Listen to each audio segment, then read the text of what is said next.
Today, we're going to crack the code on the 11 fundamental duties of the Indian Constitution. I mean, really remember them, from A all the way to K. It's something every single citizen should know, but let's be honest, most of us can't list them off the top of our heads.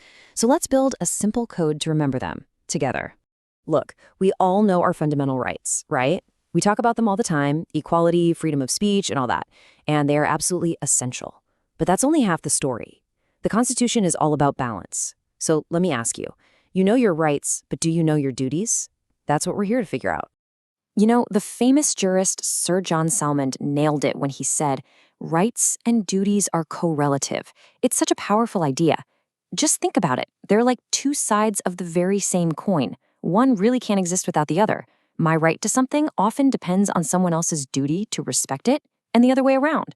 So where did these duties even come from? Well, surprise, they weren't in the original Constitution.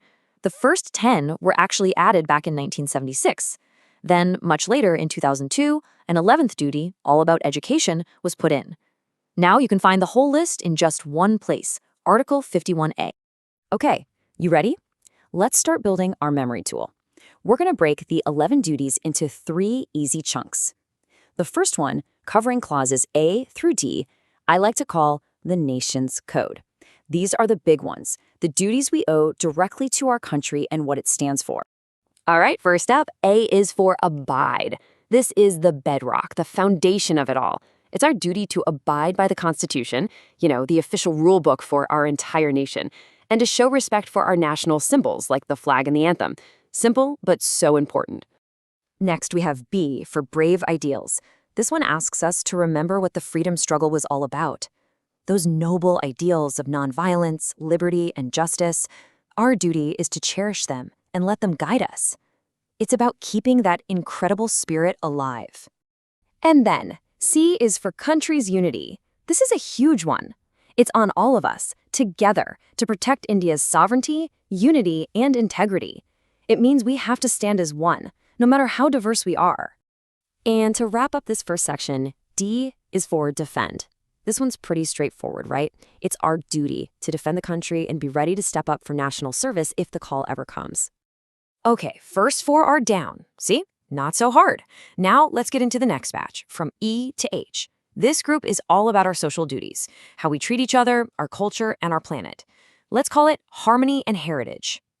So, E is for equality and brotherhood.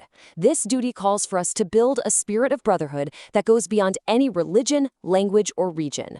And, very importantly, it specifically tells us to renounce any practice that harms the dignity of women. After that, we have F for our rich heritage. I mean, India's culture is this incredible, vibrant mix. This duty reminds us to value that, to be proud of it, and to do our part to preserve everything from ancient monuments to living traditions. G is for our green environment. This is our duty to the planet. It's about protecting and improving our natural world, the forests, the rivers, the wildlife, and just having compassion for every living thing out there. And H stands for humanism. This one is all about our mindset. It's our duty to develop a scientific temper, to think rationally, and to always have a spirit of curiosity and a drive to make things better. We are on the home stretch. Just 3 more duties to go, from I to K. This last little group is all about progress, for ourselves and for the nation. It's our shared responsibility for growth and excellence. All right, our 9th duty, I, is to abjure violence. Now, abjure might sound like a fancy word, but it just means to solemnly reject something. So this duty is about actively rejecting violence and protecting public property, the things that belong to all of us. Next, J is for the journey to excellence. This is all about aspiration. It's a call for every single citizen to always strive to be their best in everything they do, so that as a nation, we're constantly reaching for new heights. And finally, we land on K for knowledge and education. This is the one that was added in 2002. It puts a very specific duty on all parents and guardians to make sure their kids between the ages of 6 and 14 get a chance to go to school. And that's it. We've done it. All 11 fundamental duties decoded from Article 51A. Now, for the most important part, let's put it all together in a quick cheat sheet so you can lock this code into your memory for good. Let's run through our code one last time nice and quick. A, abide. B, brave ideals. C. Country's unity. D. Defend. E. Equality. F. Rich heritage. G. Green environment.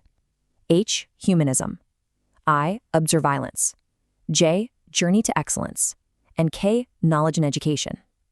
There you have it, the complete Citizens Code. So, knowing the duties is one thing, but living them is another thing entirely. The Citizens Code is officially yours now. So the real question is, how are you going to use it? Thanks for joining me on this explainer.